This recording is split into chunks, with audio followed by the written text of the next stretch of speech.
Ah, ahí. Una realmente interesante en la que vamos a contar con la propia experiencia de dos personas, Rocío y Cristian, que cuentan con asistencia personal. Nos van a contar cómo han llegado a desarrollar su proyecto de vida independiente con el apoyo de la figura del asistente personal, cómo descubrieron la figura y cómo ha vivido su entorno este cambio, entre otras cosas. Deciros que si queréis hacer cualquier pregunta, las podéis dejar por aquí abajo en el apartado que aparece preguntas y respuestas y se las iremos trasladando. Si no, también deciros que podéis escribirnos en el correo de comunicación@predif.org. Deciros también que se está emitiendo en directo en Facebook y que también después será colgado en nuestro canal de YouTube de Predif. Pues bien, voy a pasar a presentaros a estas dos pedazos de personas que vamos a tener la oportunidad y el placer de poder escuchar su discurso sobre su proyecto de vida independiente. Bueno, en primer lugar tenemos a Rocío Molpeceres. Rocío es trabajadora social por la UNED e integradora social. Es vicepresidenta de ASPACE Valladolid. Nos ha contado que pertenece al movimiento asociativo desde casi que tiene uso de razón. Ha dado numerosas charlas y conferencias en institutos, colegios, en diferentes jornadas acerca de la discapacidad y la diversidad, dando a conocer la parálisis cerebral y lo que es la discapacidad en general. Recientemente ha escrito y ha publicado un libro que se titula Rodando hacia la inclusión, ¿vale? Que es 100% recomendable. En definitiva, como veis, tenemos tras nuestras pantallas a una gran mujer. Por otro lado, también tenemos el placer de conocer a Cristian Lago. Cristian es licenciado en Psicología por la Universidad Autónoma de Barcelona, ha participado en numerosas jornadas y formaciones en asistencia personal. Es un gran activista de la defensa de los derechos de las personas con discapacidad y actualmente trabaja como técnico del área de autonomía personal en la Fundación ECOM. Pues bien, en resumen, como veis, vamos a contar con la experiencia de dos grandes personas que además son usuarias de asistencia personal y estoy segura que su testimonio no nos va a dejar indiferentes y que vamos a aprender mucho, mucho con ellos. Pues nada, chicos y chicas, ¿qué tal? ¿Cómo estáis? Muy bien. Bien. Encantados de estar hoy aquí. Encantado nosotros de poder contar con vosotros y agradeceros vuestra colaboración y que nos prestéis este ratito A para conoceros un vosotros poquito siempre. más. Muchas gracias, Rocío. Bueno, a ver, estoy contando, ¿no?, que tenéis asistencia personal y demás, pero a mí me gustaría empezar, ¿vale?, a preguntaros un poco. Quiero que me contéis cómo ha sido, ¿no?, ese proyecto de vida independiente. ¿Cómo era antes y en qué ha cambiado con la asistencia personal? Si queréis, ¿quién quiere empezar primero a contar así un poco?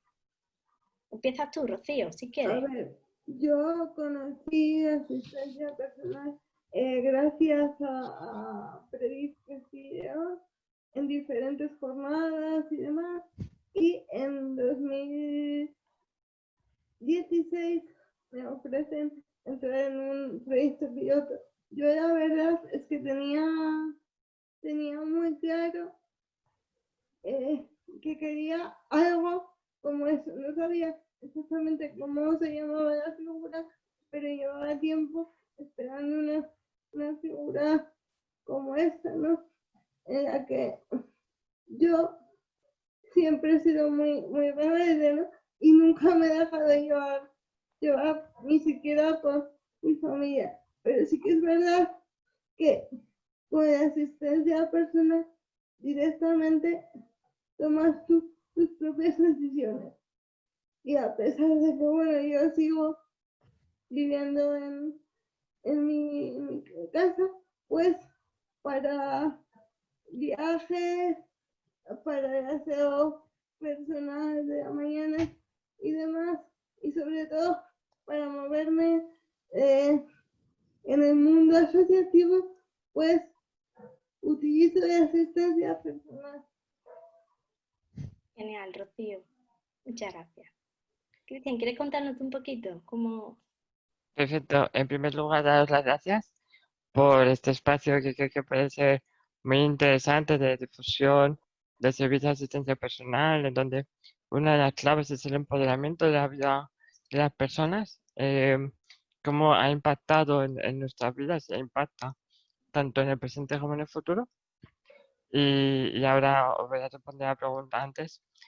Sí quisiera matizar que soy defensor de los derechos de las personas con diversidad funcional, de las personas con discapacidad. Creo que hay otros defensores. Em, Respondiendo a la pregunta, em, yo conocí el servicio de asistencia personal hace como 12 o 13 años. Ahora tengo 31.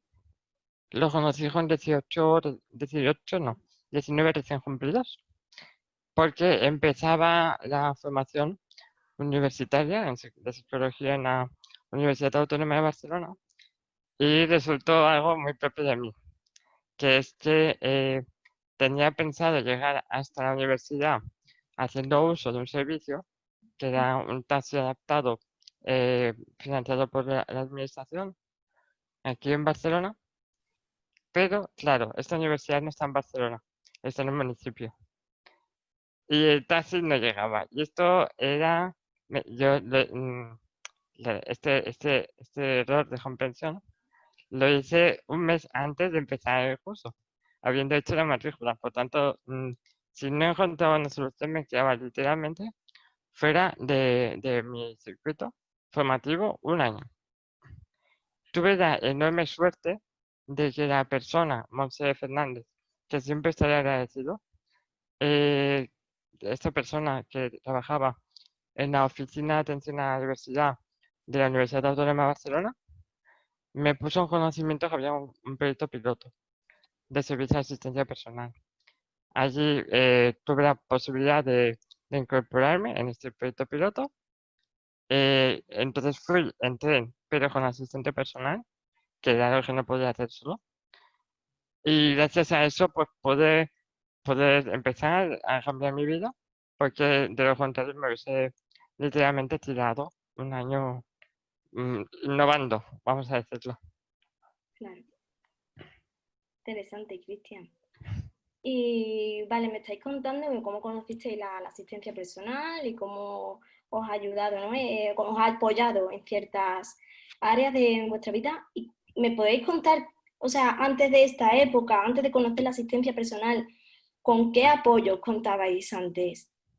A ver, yo sobre todo con el apoyo familiar, pero claro, si yo me quería ir a un viaje, mi madre tenía que cambiar mis turnos de trabajo o pedir un día de descanso, o mi padre me tenía que mover en su coche porque yo soy tan dependiente que no puedo viajar sola en el tren, por ejemplo, tampoco, porque si necesito beber, comer, me tienen que dar. Entonces dependía siempre de ellos y de siempre, como digo yo, siempre pidiendo favores, incluso a las amigas, ¿no?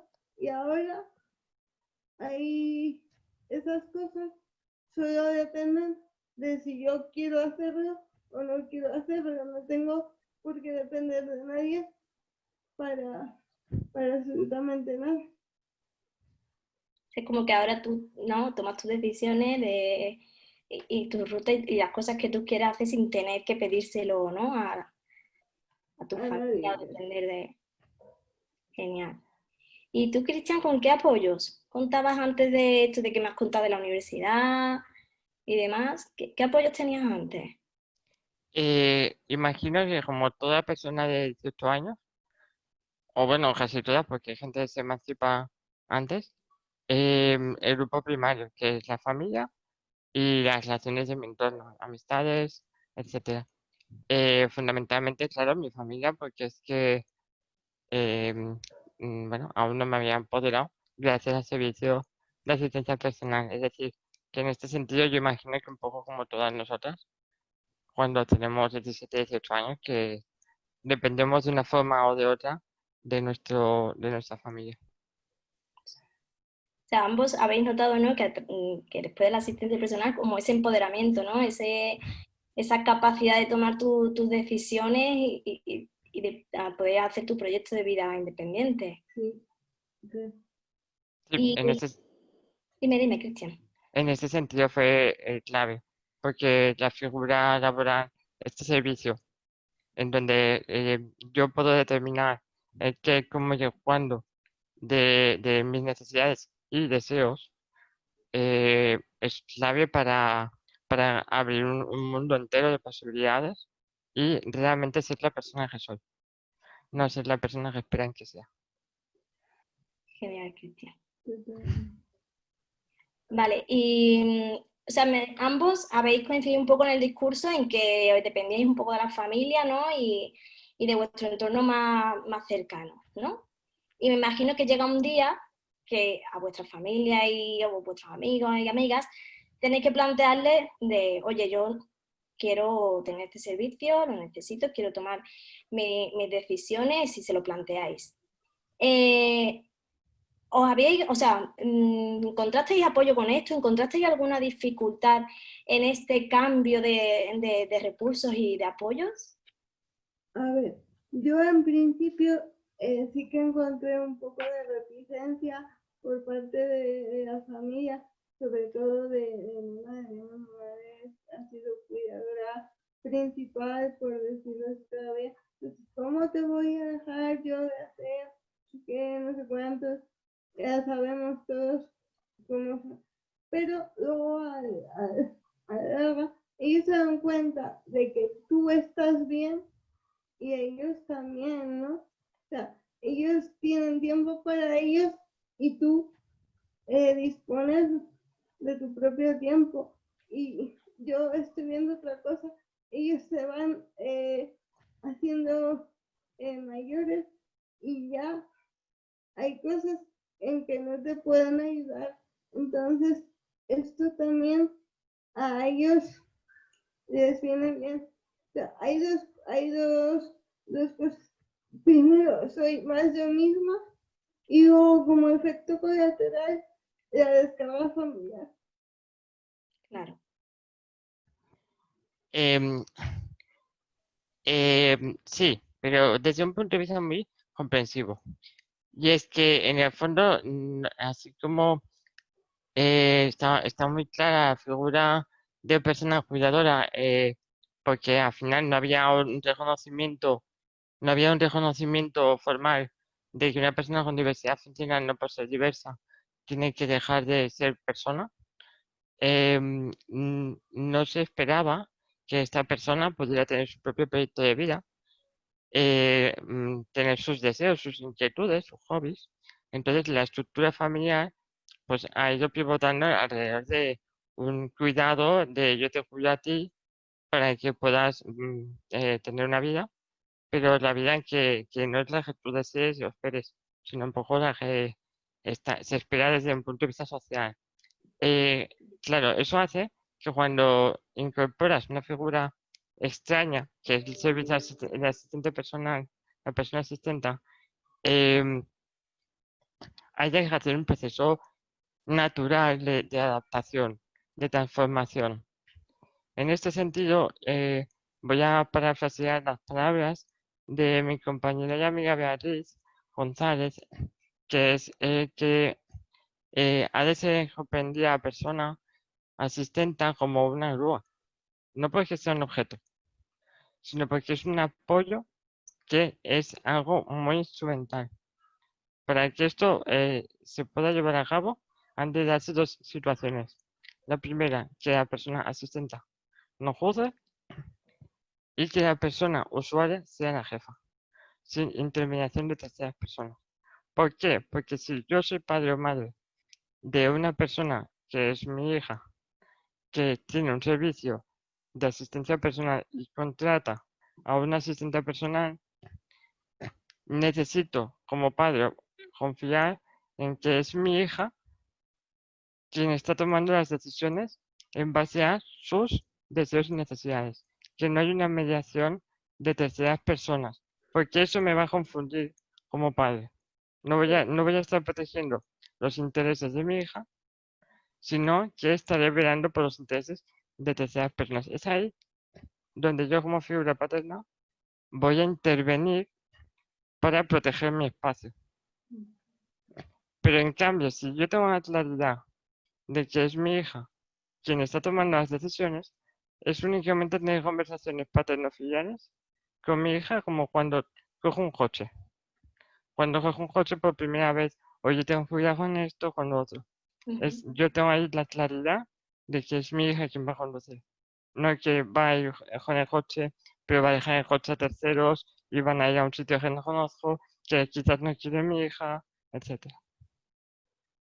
Sí, eso es una cosa que yo dejé muy clara desde el primer momento. O sea, yo era quien decidía, quien mandaba, no era ella.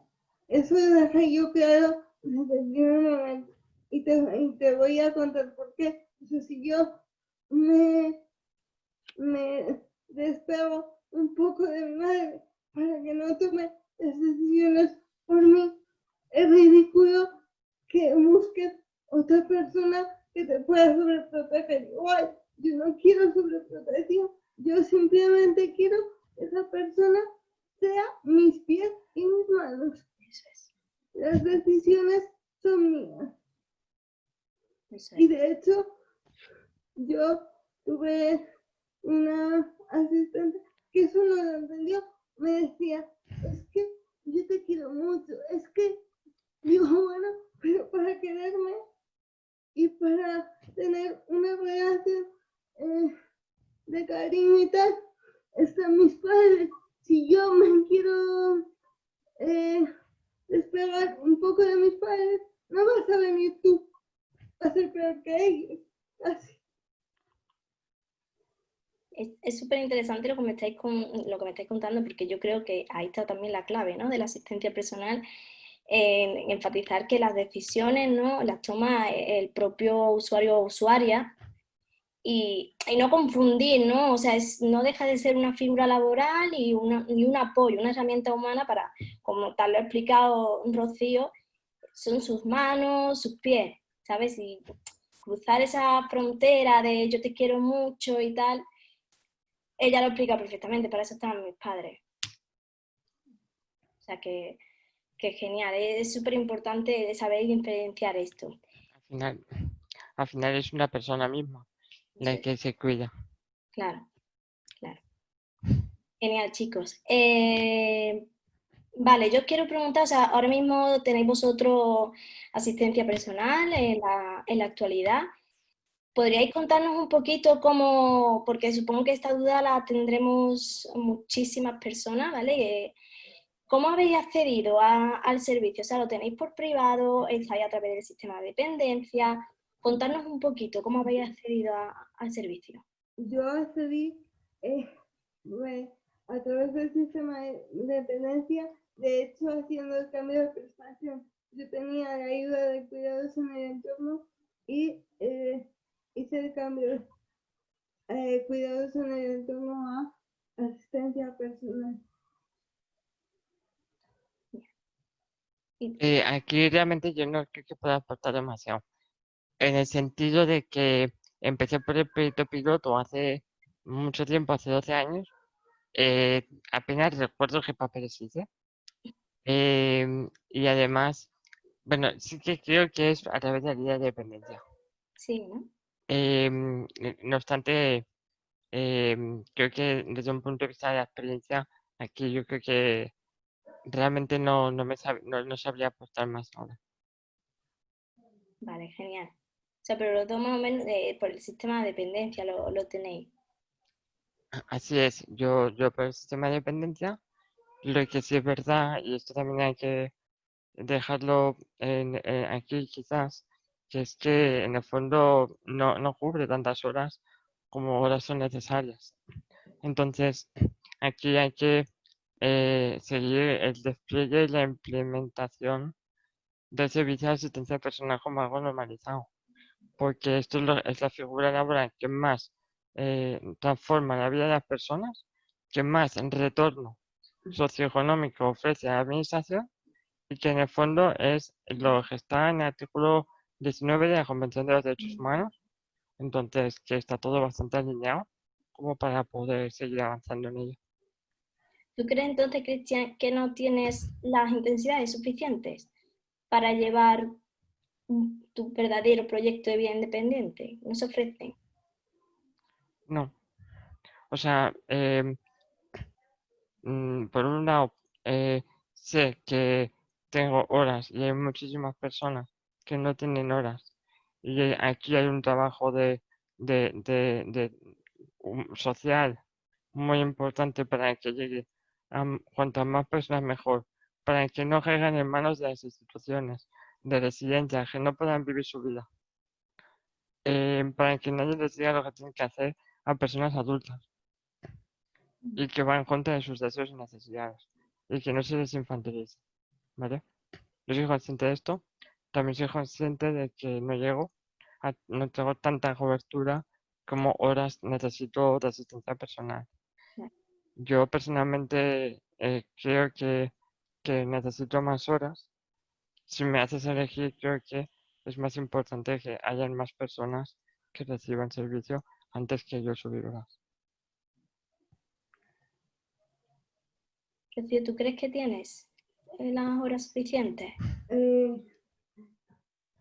bueno, yo empecé con 17 y tuve que reducir a 13 por el tema de familia. Yo no digo que muchas más, porque, bueno, tampoco se necesitan mucho más, pero ahora mismo estoy con 2 horas al día y yo creo que menos que 4 o 5 horas al día.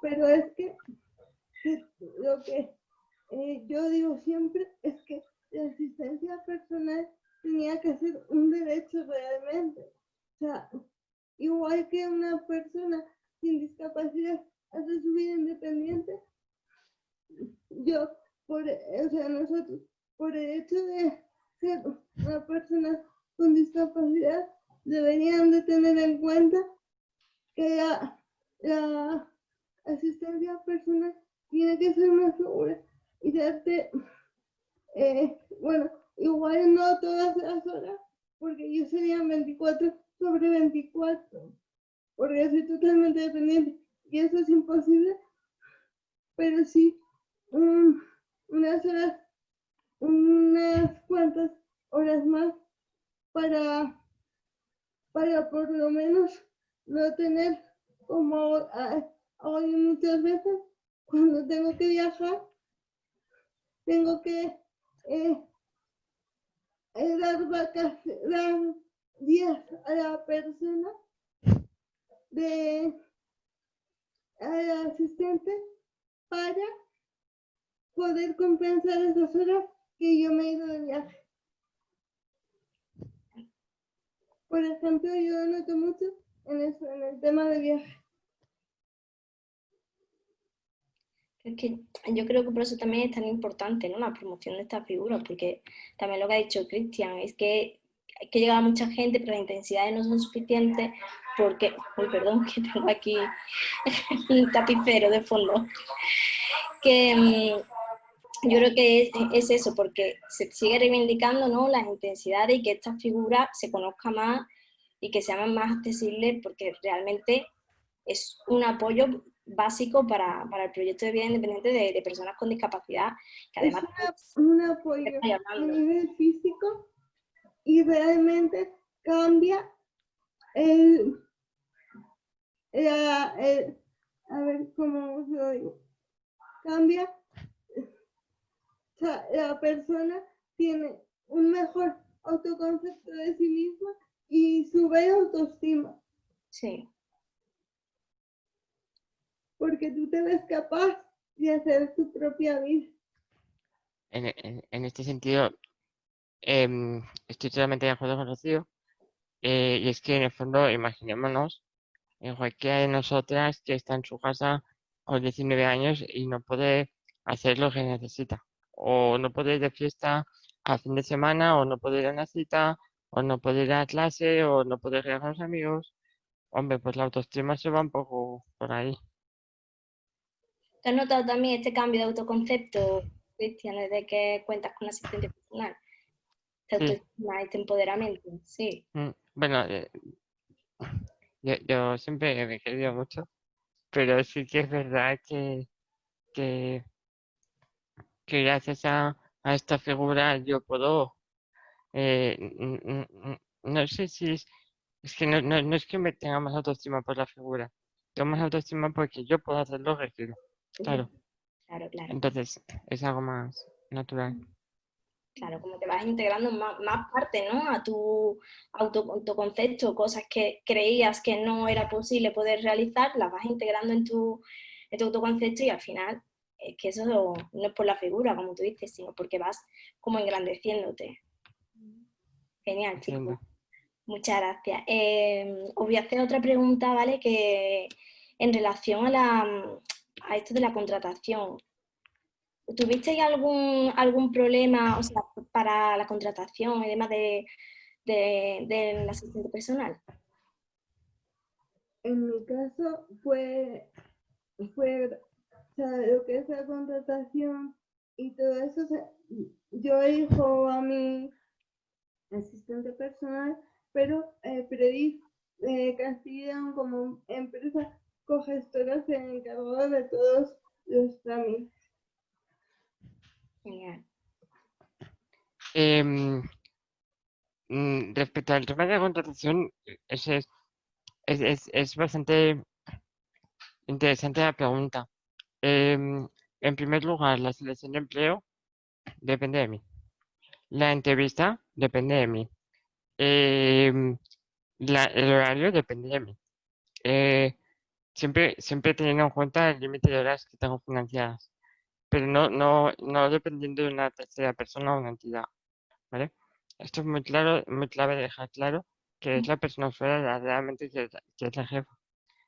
Si una persona asistente personal no me está funcionando porque no estoy pudiendo desarrollar mi proyecto de vida dadas sus competencias o porque mi proyecto de vida ha cambiado y no se compasa, etcétera, depende de mí también el poder hacer la finalización. En este sentido, tengo la grandísima, bueno, no sé si suerte o si tengo el grandísimo agradecimiento a la entidad TECOM porque es quien permite, más que permite, facilita este derecho a la autodeterminación, que es fundamental que se entienda desde este lugar. Es decir, que yo soy quien realmente sabe lo que necesito y deseo. También desde un punto de vista contractual. Abundo diciendo que si yo necesito una P y no he sabido encontrarlo, sí que lanzo la pregunta a mis hoy compañeras, porque fíjate, no hay realmente estos techos de cristal que pueden ocurrir, ¿no? En algunas empresas del sector mundial, ¿ya? En el mundo, vaya. No hay techos de cristal, ¿no? El usuario puede llegar a ser técnico. Pues decía que si en algún momento yo necesitaba algún tipo de soporte, si yo lo necesitaba, si yo consideraba que lo necesitaba, así que tengo ahí a mis compañeras y amigas para este proceso. Genial.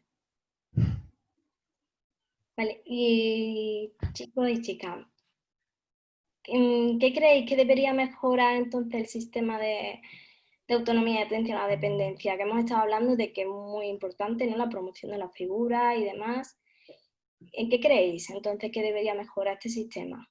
Yo creo que la asistencia personal se tiene que regular ya de una vez, regular como figura y todo, y verse realmente la ley o sea, de autonomía y atención a la dependencia, que deja de ser atención a la dependencia y que sea realmente la ley de autonomía personal, que nos centremos más en la autonomía de la persona que en la atención a la dependencia. No sé si habéis entendido lo que he querido decir.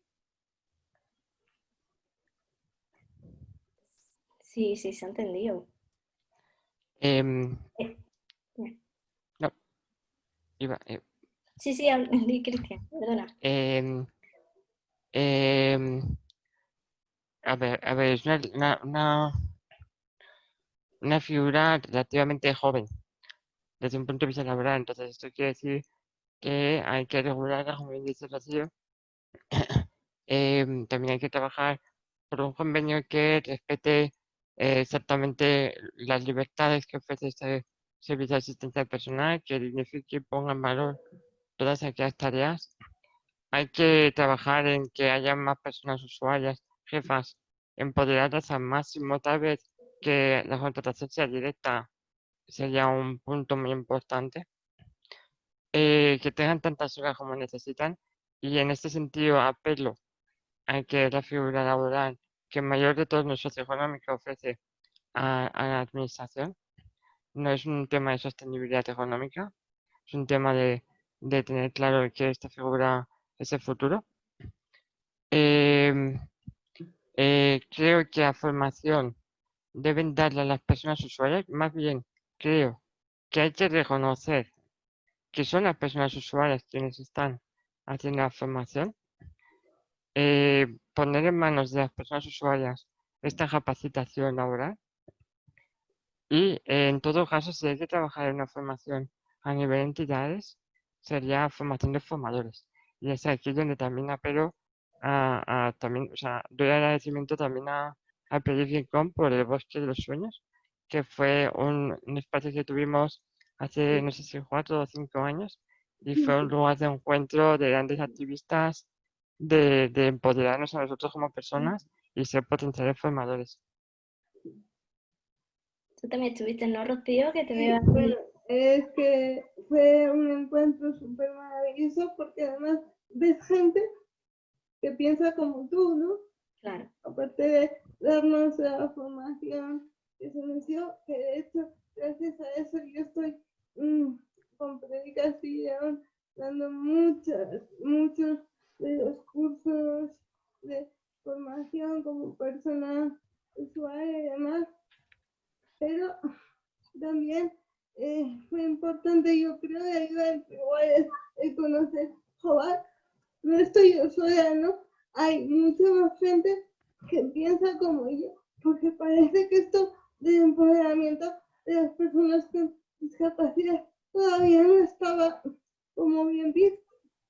Entonces, vi gente que piensa como yo y dije, ay, no estoy tan loca como pensaba, ni estoy diciendo, o sea, una idea tan descabellada, ¿no?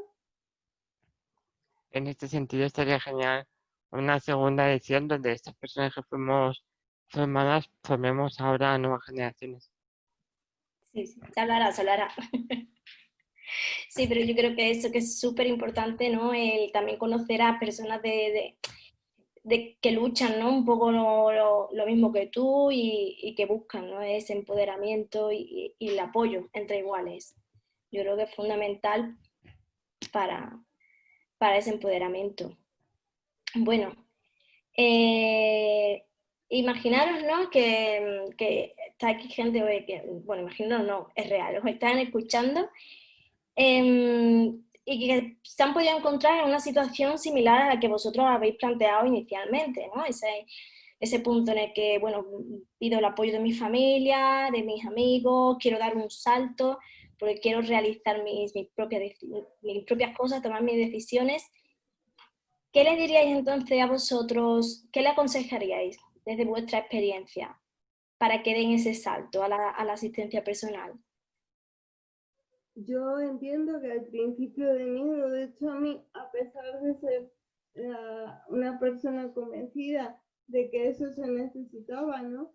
Yo cuando me lo pusieron en las manos tuve mis miedos, sobre todo porque había tanta guerra con el tema de la asistencia personal que yo decía, uy, como ahora no sea capaz de tomar mis propias decisiones o de gestionarlo bien, lo voy a oír hasta la sopa.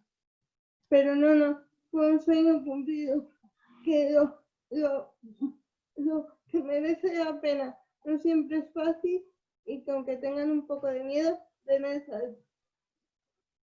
Eso es. Yo voy a hacer un guiño a Rocío y voy a decir que el movimiento se demuestra rodando. y que lo más importante es empezar y a partir de ahí aprender, crecer, equivocarse, acertar, como todas las personas. Yo aquí, por ejemplo, siempre pongo el ejemplo del adolescente que se va convirtiendo en persona adulta. Pues ¿cuántas veces se habrán equivocado? Pues claro, pues es que ha de ser así. Entonces es un poco esta misma comparación. También diría que busque ejemplo, inspiración, reflejo en otras personas que reciban el servicio y que puedan sentirse identificadas porque han hecho un camino parecido, porque tienen inquietudes similares, no tanto desde un punto de vista de yo soy diverso en este punto y tú también, sino más bien desde un punto de vista vital y que ponen en común que recibe servicio de asistencia personal. Por ejemplo, yo puedo tener espejos, ya sea gente de mi edad o gente mucho más mayor. ¿Por qué? Porque realmente no es la edad lo que me está haciéndome sentir igual a esa otra persona. Es que tiene el servicio y también su estilo de vida. Entonces, si hay una persona que realmente está empezando y tiene algunas dudas, yo le diría, normal que tengas dudas, totalmente normal. La mejor forma es que empieces con un poco o mucho, o un reto, o irte de vacaciones, o ir a un sitio que sea más imprescindible, y, o sea, que vaya experimentando y que vaya encontrando espejos. Eso es. Como empezar poco a poco, ¿no? El tener, pero es como todo, el salir un poco de esa zona, ¿no? De confort, el saber dar el salto. Y como tú bien has dicho, Cristian, que se cometen errores, que uno se ha hecho Rocío, no me acuerdo ahora, pero lo habéis dicho, el sentir, si comete errores, pues no pasa nada y ya está, se va probando poco a poco. Ahí está. Chicos. Bueno, ¿queréis contarnos algo más antes de pasar a las preguntas? ¿Algo que queráis aportar? ¿Algo que se haya quedado ahí en el tintero que queráis decir? ¿Contar acerca de vosotros, de la experiencia?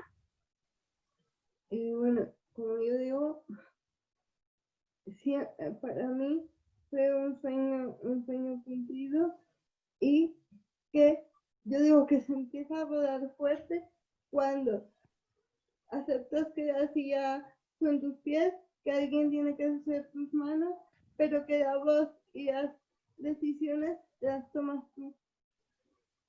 Y eso Yo, yo creo que refleja muy bien lo que es la asistencia personal, ¿no? Sí, yo creo que a lo mejor lo que lo diferencia, ¿no? Bueno, de otras figuras, Sí.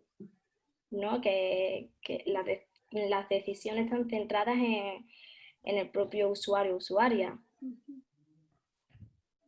yo, dos cosas. La primera sería que ahora que estamos en una época un poco más extraña por el tema del COVID y demás, que no perdamos de vista que esta figura es imprescindible, no es prescindible, que hay que poner en el centro, en la mesa de todas las administraciones esta figura, no perderla de vista, porque en el fondo además también está visto que puede ser una figura que está mucho más alineada a las prevenciones que pueden haber de contagio, etcétera, porque es la persona usuaria quien toma las medidas de prevención, etcétera.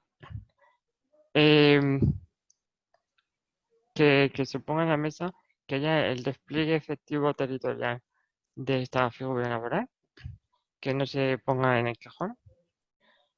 Y la segunda cosa es animar a todas las personas participantes, que hay un montón, como 40, a hacer cuantas más preguntas posibles sin tabú.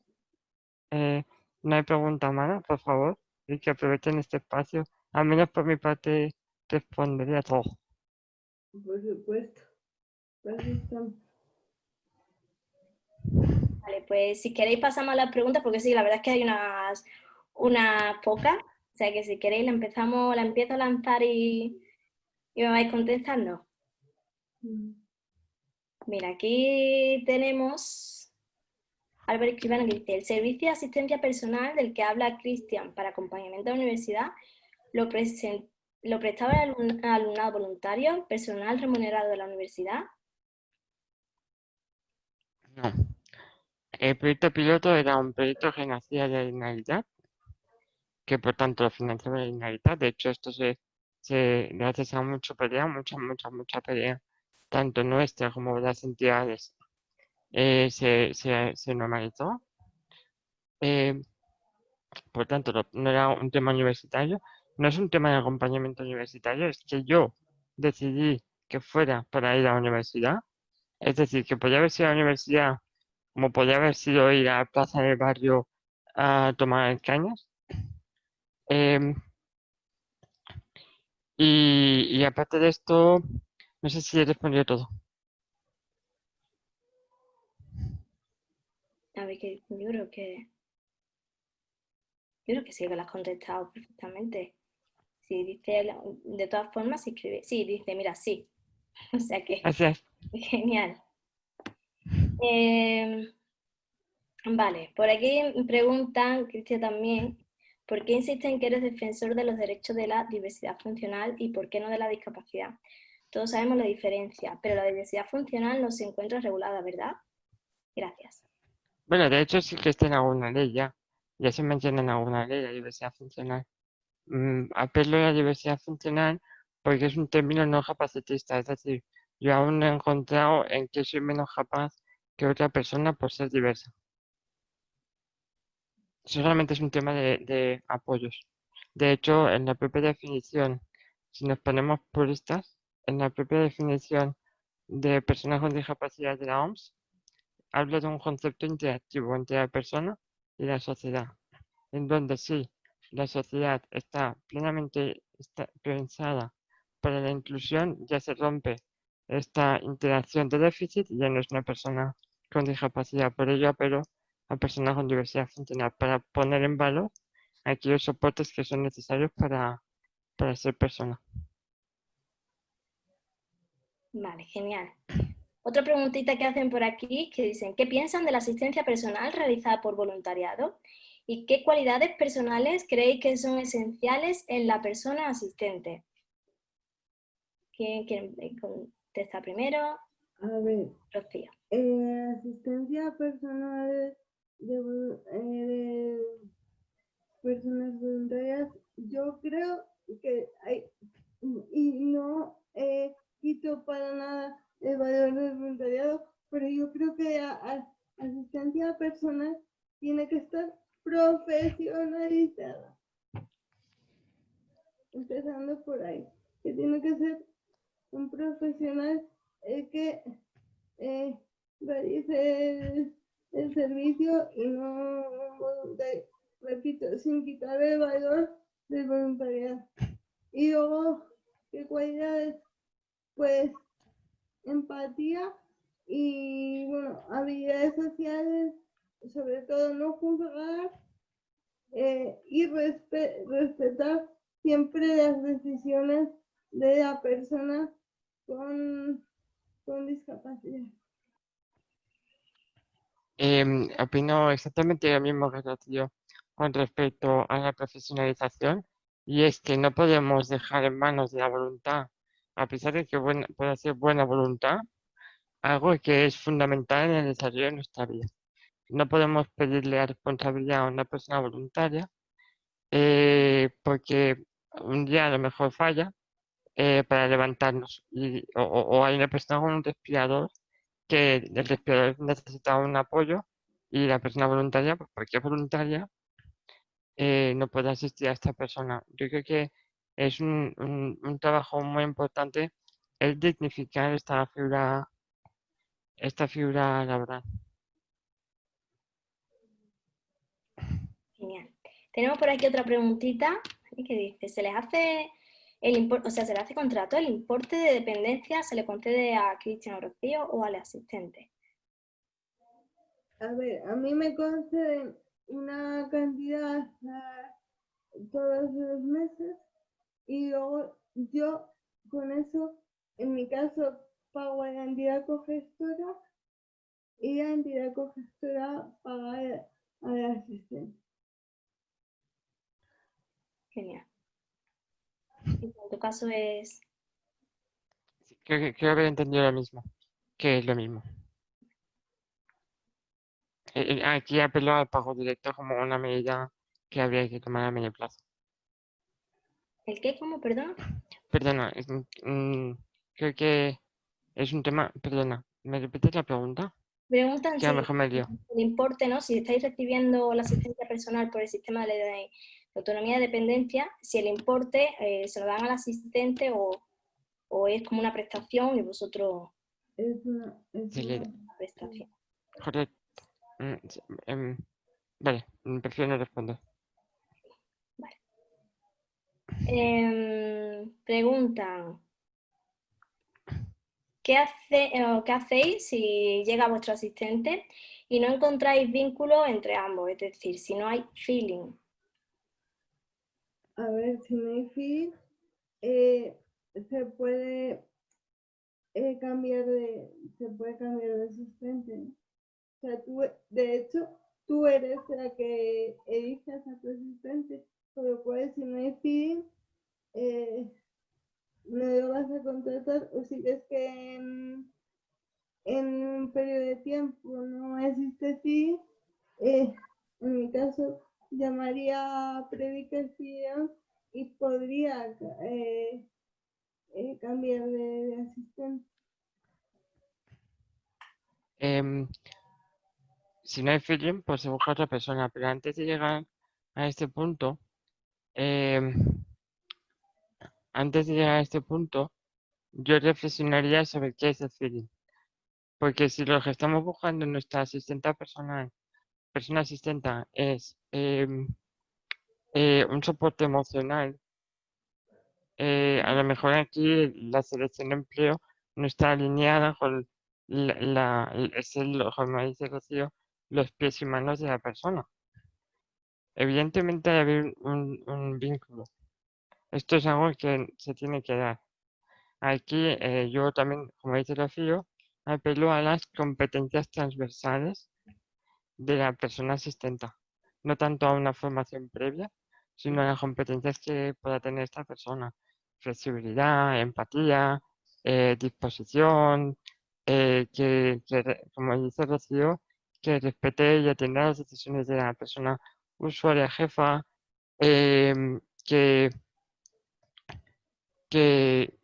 en definitiva sea útil para el despliegue de la vida de la persona.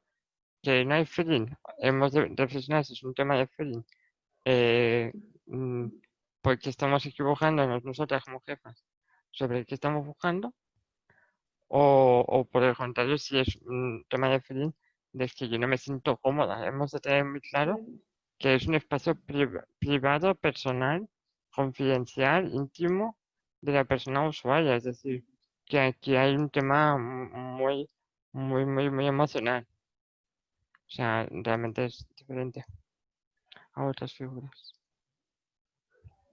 Nos preguntan también si hay un periodo de prueba, con esto que estamos hablando del feeling y de tal, si hay ahí...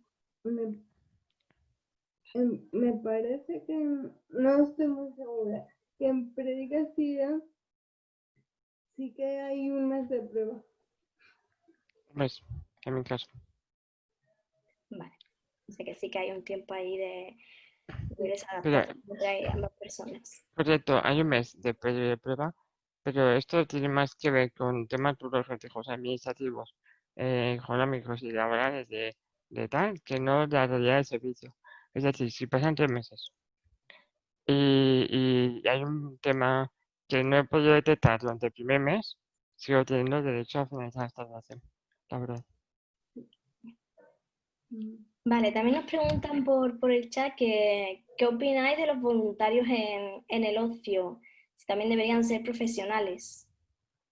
A ver,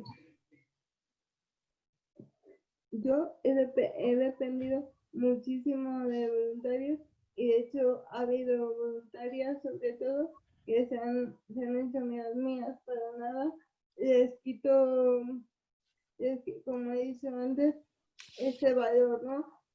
Pero, pero sí que es cierto que yo un profesional, un asistente personal, me atrevo más a decirle lo que quiero y lo que siento, que si sé es una persona voluntaria.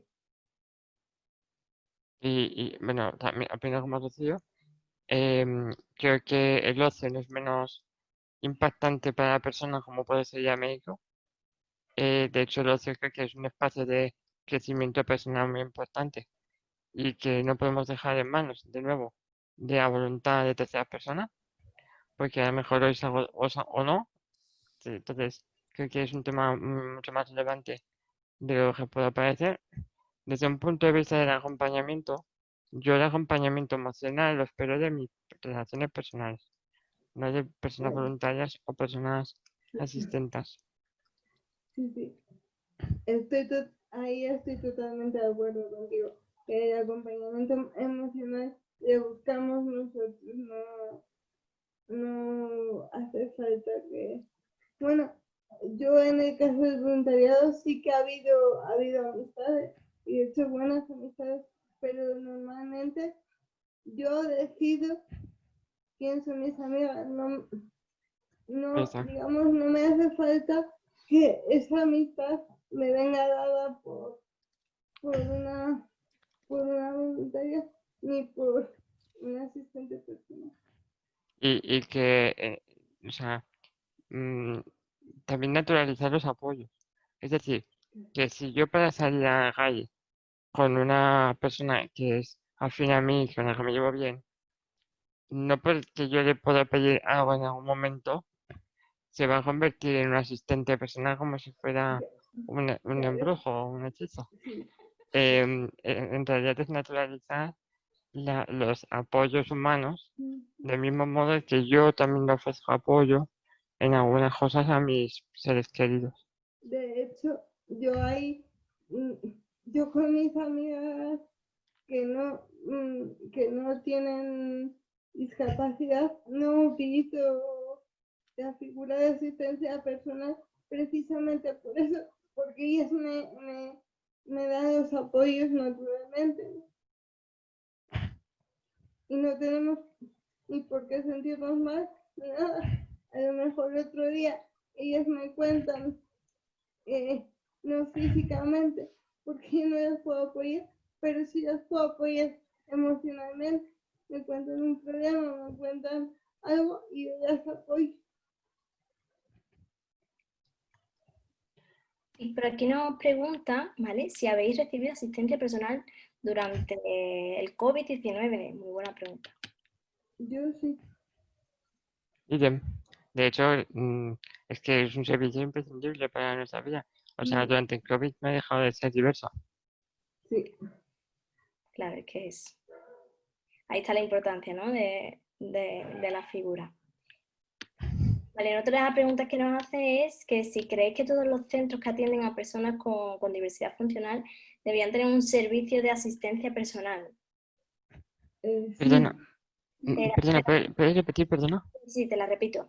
Nos preguntan que si creéis que los centros que atienden a personas con diversidad funcional deberían tener también un servicio de asistencia personal. a ver, yo pienso que sí, que se debería abogar siempre por la asistencia personal, ¿no? Y sobre todo que todas, cada uno su nivel, a lo mejor para discapacidad intelectual tiene que ser de otra forma, pero que todas las personas con discapacidad, sea discapacidad que sea, tuviesen la oportunidad de empoderarse, ¿no? A través de esa figura, siempre y cuando ellos lo deseen. Yo, yo creo que es un oxímoron esperar asistencia personal en un centro de personas de atención a la dependencia. Ujú. em, es incompatible. Es decir, es un modelo o es otro modelo. Un modelo es el institucionalizador, en donde recibe soporte porque hay un personal contratado con unas ratios determinadas y que lo que hacen es ofrecer un soporte desde esta institución. Y otro modelo es la asistencia personal, que es tú vives donde quieras vivir, en tu piso, con tu pareja, con tus padres, con con tus amigos, no voy a decir burradas por si acaso, pero en el fondo es elige tu vida sin depender de un centro de dependencia. Es que las palabras ya no dan pistas. Genial. Que por aquí pienso igual, una cosa del asistente y otra de los recursos. Vale, nos hacen también una pregunta, ¿vale? Que en cuanto a lo que necesitáis del asistente personal, ¿hay que justificar las actividades o utilización del servicio de asistencia personal? Las actividades que haces no, lo que hay que justificar son las horas.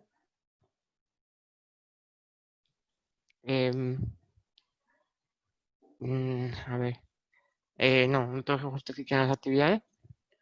Imaginémonos cada una de nosotras justificando las actividades de nuestra vida. Sería un poco como papá, mamá, ¿puedo salir esta noche? Eso por un lado. Desde un punto de vista de las horas, en tanto generar relación laboral, soy yo el responsable de tener esta gestión de las horas de empleo. Vale, genial. Pues aquí viene otra pregunta, ¿vale? Sobre el asistente sexual, que dicen que si sería lo mismo, si debería estar subvencionado, ya considerarse también una actividad fundamental. Esta pregunta siempre sale. Sí, es un clásico.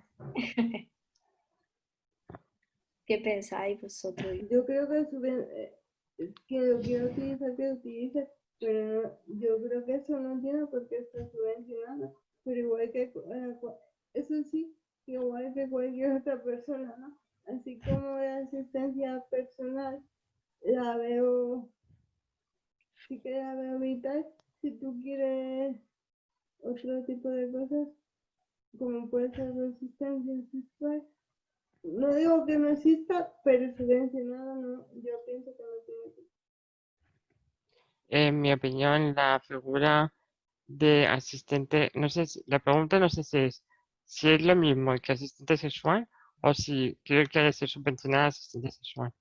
¿Cuál es la pregunta exacta? Mira, te pregunta, ¿el asistente sexual sería lo mismo? La preguntan si es similar a la figura, ¿no? Del asistente personal. Y luego preguntan, ¿debería de estar subvencionado al considerarse una actividad fundamental? O sea, hay muchas preguntas en una pregunta. La asistencia sexual y la asistencia personal eh, son, bueno, una ya está enfocada en la sexualidad, la otra está enfocada en las manos y las piernas, los brazos y las piernas, las manos, los pies de la persona con diversidad funcional. O sea, son soportes, son diferentes mentalidades. Eh, aquí voy a empezar por lo fácil, que es hablar de asistencia sexual. Para mí la asistencia sexual no tiene que ser regulada, porque creo que hay que abordar la sexualidad de colectivo de personas con diversidad funcional desde una perspectiva inclusiva.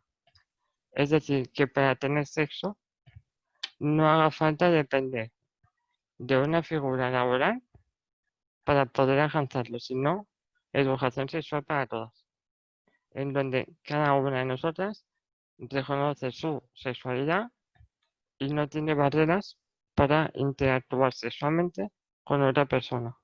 Entendiéndolo, aquí también estoy de acuerdo con la persona que hace la pregunta, como una necesidad fundamental que no tendría que escandalizar a nadie. Desde este lugar, crear una figura laboral que fuera asistencia sexual, creo que sería bastante perjudicial para el colectivo, porque lo que haces es normalizar desde una forma gueto la sexualidad de un colectivo, cuando al final del camino a lo mejor no se cumple el objetivo de esa persona. Yo, por ejemplo, cuando interactúo sexualmente con una persona, rara vez es espontáneamente, es porque hay un vínculo emocional detrás, no hay una relación económica, no hay una relación de profesión para tener sexo, sino que es una forma de conectarme con la otra persona. Em, Eso desde el punto de vista de la asistencia sexual. Creo que todas las personas pueden ser libres de ir a una trabajadora sexual, pero que eso es una cosa diferente a normalizar el trabajo sexual a través de asistencia sexual, que eso es otra y creo que es muy perjudicial. Respecto a la similitud entre tareas de asistencia sexual y la asistencia personal, yo personalmente no he utilizado asistencia sexual, o sea, tareas sexuales dentro de asistencia personal. Respondo en primera persona para llegar a la segunda, y es que yo no dejato un día, si yo no tengo capacidad para darme placer a mí mismo, que pida asistencia a una tercera persona para poder hacerlo, pero ya no es una asistencia sexual, sino que para mí sería una tarea previo acuerdo lo más profesional, impersonal posible, y apelando a yo no puedo hacer algo que yo quiero hacer con mi cuerpo. Retomando también el espíritu de los brazos y piernas. Evidentemente, si la persona asistenta no está dispuesta a ello, pues no pasa nada. Es como otra tarea más. Vale, tenemos una pregunta también que creo que es en relación a lo de que estábamos comentando antes de las residencias y demás, que dicen: Cristian, ¿no piensas que hay mucha gente que no puede vivir de manera independiente por las intensidades que se dan a través del sistema de dependencia y se ven obligadas a tener que vivir institucionalizadas, y ello debería ser compatible con poder tener asistencia personal para poder hacer lo que quieran? Un ejemplo sería, bueno, en primer lugar, no sé si es conveniente que responda solo yo o también Rocío. Pueden responder los dos perfectamente, claro. Respondo yo primero. Yo creo que todo el mundo tiene derecho a vivienda y no a vivir en un albergue para gente sin vivienda, ¿verdad? Estamos de acuerdo en que es un derecho fundamental recogido en la Constitución y que todo el mundo tiene derecho a vivienda. Creo que la asistencia personal es lo mismo, que todo el mundo tiene derecho a asistencia personal en la intensidad que necesite. Tener una visión paternalista de la persona usuaria al respecto de si es posible o no es posible, dada su diversidad, tener tanta asistencia personal como pueda requerir o necesitar, es ponernos a nosotros mismos un techo que ni siquiera tiene un respaldo, porque en el fondo yo puedo vivir solo, entonces realmente necesito asistencia.